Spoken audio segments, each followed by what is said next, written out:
plenário, né, no próprio púlpito da tribuna. Na verdade, o calor dos debates, como eu me reportei depois, já nas explicações pessoais, é pela emoção dos temas, né? E quando o tema é educação, né, que é uma área em que eu pude trabalhar nos últimos anos, O senhor foi né, secretário fui de secretário de Educação. educação, é uma área apaixonante, né, você se envolve, me envolvi de corpo e alma, a gente, claro que o clima esquenta, né? Mas isso é normal, quando alguém eleva o tom de voz, ou é mais duro, ou mais incisivo em algum ponto, não é nada pessoal contra esse ou aquele parlamentar.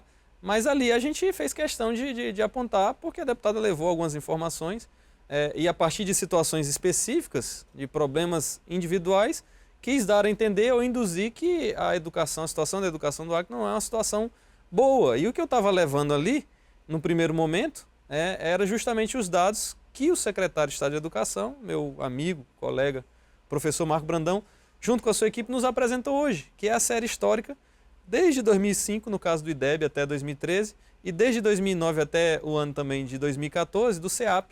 E são dados maravilhosos, são dados em que a gente vê os nossos alunos melhorando o desempenho escolar ano após ano, né? Então, esses dados que a gente estava ali salientando, né, registrando. Houve uma reunião da Comissão de Educação hoje pela manhã, né, e a equipe da secretaria esteve lá com os deputados membros da reunião apresentando esses dados. Nós estávamos compartilhando esses dados no plenário e claro que fazendo a defesa da importância, né, e de ver, de constatar e de observar. Olha só, nesses 4 mandatos da Frente Popular, governador Jorge Viana, governador Bill Marques, governador Tião Viana e seus respectivos secretários, próprio ex-governador Binho, professora Maria Correia, eu que tive essa oportunidade de desempenhar aquela função e agora o professor Marco Brandão, 4 secretários apenas, né, em 4 mandatos, e que deram cada um continuidade ao serviço que o outro vinha fazendo. E por isso, por esse respeito ao trabalho anterior, por esse respeito ao legado, por esse princípio de continuidade, a gente está podendo nesse momento observar que o trabalho de planejamento, né, de continuidade, de ação pensada, planejada, consciente, ele surte efeito, ele surte resultado.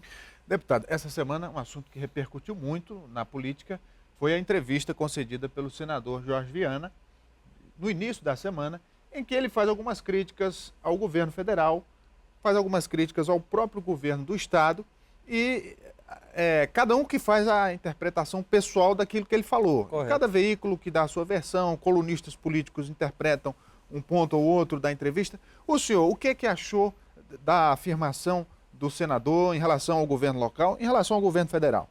Olha, eu concordo com alguns pontos, discordo de vários outros.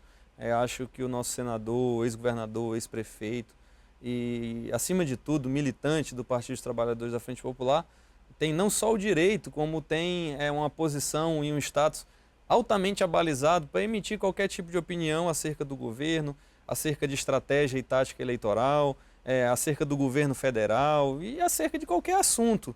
Assim como qualquer militante, como eu, com ou sem mandato, tem o direito de concordar ou discordar.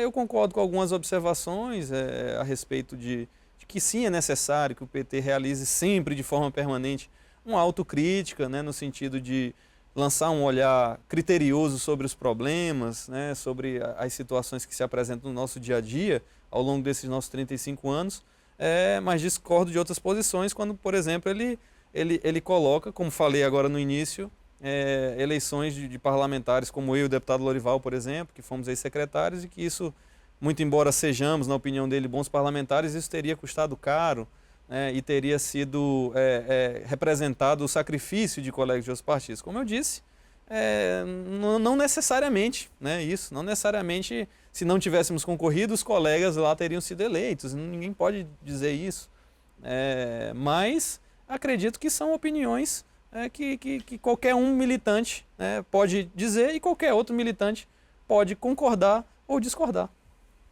E o modo como isso foi absorvido internamente dentro do partido, dentro do governo, porque nos bastidores todo mundo comenta, mas de público um ou outro veio falar, enfim, aí dá a impressão de que todo mundo acatou o que o senador falou.